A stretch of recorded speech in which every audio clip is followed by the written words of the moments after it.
Class 11th, new chapter we have started relation and functions. Now we are starting the next exercise of that. Relation function में आपको देखो मैंने बताया था कि फंक्शन कब होता है. Now it is saying which of the following are function and determine domain and range. अगर वो फंक्शन है तो उनकी डोमेन एंड रेंज भी डिटरमाइन करके बताइए. ये आपसे क्वेश्चन है. तो first of all we will check that it is a function और नॉट. देखो फंक्शन कब होता है, जब हर एक एलिमेंट के पास only and only one image present हो. Okay, only and only one image present हो, तब वो क्या होता है, फंक्शन होता है. Otherwise it is not a function. ठीक है, फिर उसे हम फंक्शन नहीं बोलेंगे. So let's check it. देखो इसमें क्या रखेंगे, फर्स्ट एलिमेंट रखे हमने इधर 14 and 17. Now put the image here. देखो इमेज सबकी क्या है, वन है. One one one one one one. ठीक है, so all the elements has image one.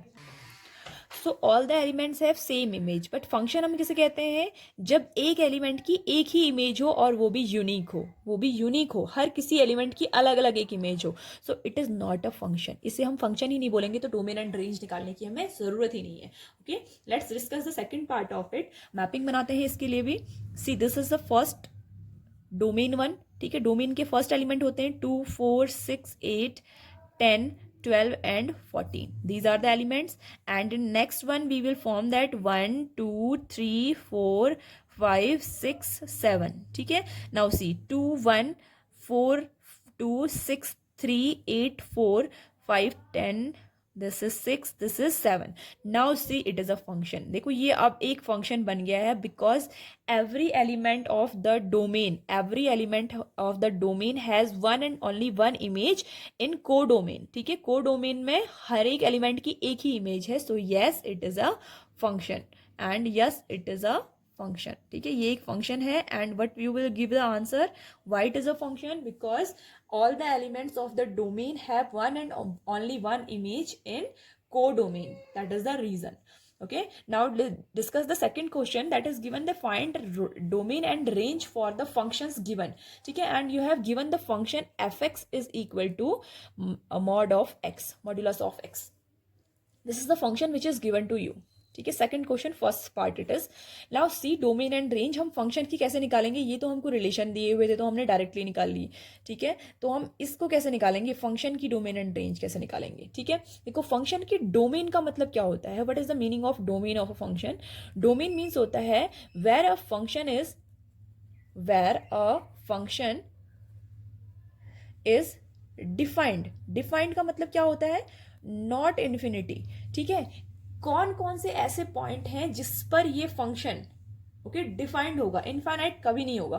देखो ये फंक्शन किसी भी फंक्शन से डिवाइड नहीं हो रहा है. इनफाइनाइट हमारे पास कब आता है, जब हमारे पास 1/0 2/0, that means any number when divisible by 0 then we will get a infinite value, तब हमें इनफाइनाइट वैल्यू मिलती है. तो इसमें तो हम किसी भी नंबर को डिवाइड ही नहीं कर सकते 0 से, सो दैट मीन्स इसमें तो इनफाइनाइट आना इम्पॉसिबल है. तो इसकी जो डोमेन होगी वो क्या होंगे, सारे के सारे रियल नंबर्स होंगे. दैट मीन्स इसमें मैं नेगेटिव नंबर भी पुट कर सकती हूँ, पॉजिटिव नंबर भी पुट कर सकती हूँ, एंड 0 भी पुट कर सकती हूँ. So domain of this function is a real number, क्योंकि हमें कुछ चेक ही नहीं करना है कि ये फंक्शन कहाँ कहाँ पर क्या होगा, डिफाइंड होगा. कब ये फंक्शन ऐसा होगा कि ये फंक्शन की वैल्यू हम निकाल ही नहीं पाएंगे, ऐसा कोई भी नहीं है. इसमें हम क्या नंबर रख सकते हैं, 1 2 3 4 रख सकते हैं, -1 -2 -3 4 0, all the things we can put here. ठीक है, तो domain is R. Now we are thinking about the range.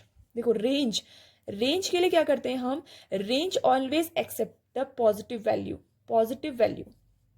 Now see, ये जो फंक्शन होता है मॉड्यूलस फंक्शन, इसका मीन्स क्या होता है, when x is less than 0, जब x 0 से छोटा होता है, तो ये मॉड्यूलस ऑफ x हमें क्या आंसर देता है, -(x) आंसर देता है.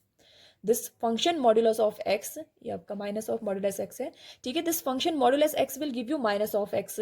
जब भी एक्स आपका ग्रेटर देन 0 होगा, तो ये आपका मॉड्यूलस फंक्शन आपको आंसर देगा as a positive X. And when the function is 0, when the function is equal to 0, तो मॉड्यूलस ऑफ एक्स भी आपको आंसर कितना देगा, 0 देगा. ठीक है, so now check function F X की वैल्यू किस पॉइंट पर नेगेटिव हो रही है. एफ एक्स देखो when it is greater than 0 it is -(x), तो माइनस एक ऑलरेडी माइनस है, and then -(x) it will become positive of x.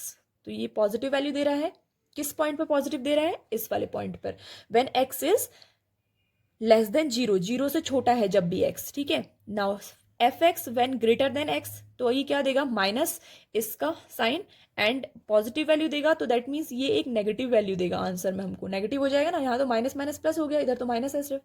And last one, F X equal to zero में तो zero देगा, and zero is always a positive value, तो zero आपकी क्या होती है, पॉजिटिव वैल्यू होता है। अब देखो पॉजिटिव वैल्यू कहाँ से कहाँ तक दे रहा है, this is a zero till this is minus infinite, and इधर साइड क्या होगा, प्लस इन्फाइनाइट होगा। तो इस जीरो से लेकर के इस माइनस इन्फाइनाइट के बीच में ये पॉजिटिव वैल्यू दे रहा है यहाँ हमेशा। क्या बोला उसने, जब भी फंक्शन एक्स से छोटा होगा, जीरो से छोटा होगा, जीरो से छोटा मतलब यहाँ जा रहा है, तो ये हमेशा पॉजिटिव देगा, जीरो से बड़ा जैसे ही हो जाएगा ये नेगेटिव देगा, तो यहाँ तो हमें कोई भी रेंज नहीं मिलनी है। So what is the range of this function, the range of this function is minus infinite, देखो इन्फाइनाइट में हमेशा ओपन ब्रैकेट आता है till zero, zero we are also including, तो यहाँ पर को क्या आएगा, क्लोज ब्रैकेट आएगा। Okay, now see this one, domain and range check करनी। अब देखो ये वाला जो है अंडर रूट की वैल्यू कब आपकी अनडिफाइंड हो जाएगी, हमें डोमेन चेक करना है। डोमेन क्या होता है, जहां पर भी वैल्यू अनडिफाइंड हो जाएगी उसको हम चेक नहीं करेंगे, that is called domain.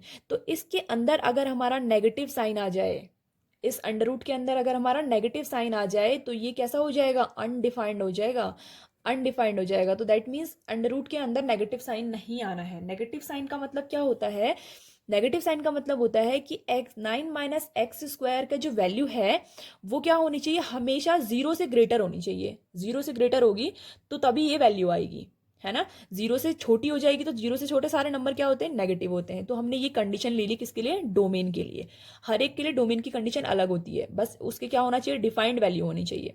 So if you factorise it, it will become a plus B and a minus B is greater than zero. So देखो दोनों को अगर अलग अलग कंपेयर करते हैं तो 3 plus X is greater than zero, for this X is greater than minus 3, ठीक है।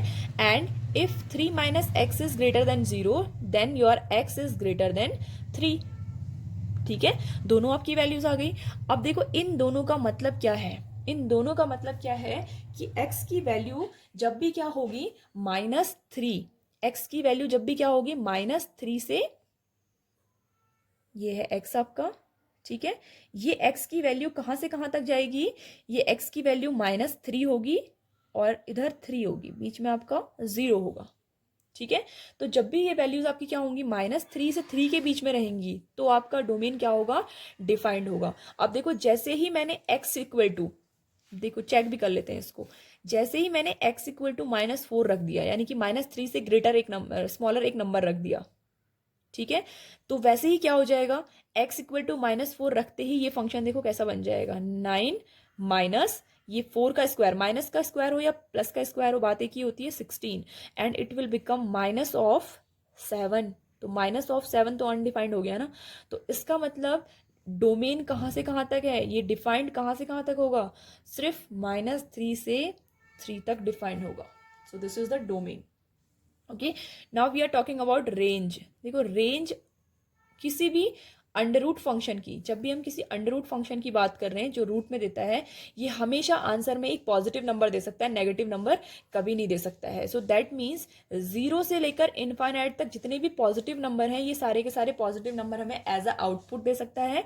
तो इसलिए इसकी जो रेंज हो जाएगी वो क्या हो जाएगी, 0 टू इनफाइनाइट इसकी रेंज हो जाएगी। क्योंकि रेंज क्या होती है, जो आंसर हमें मिल रहा है, डोमेन क्या होता है, जो वैल्यू हम इसमें इनपुट कर रहे हैं। Okay, so 0 to infinite is your range.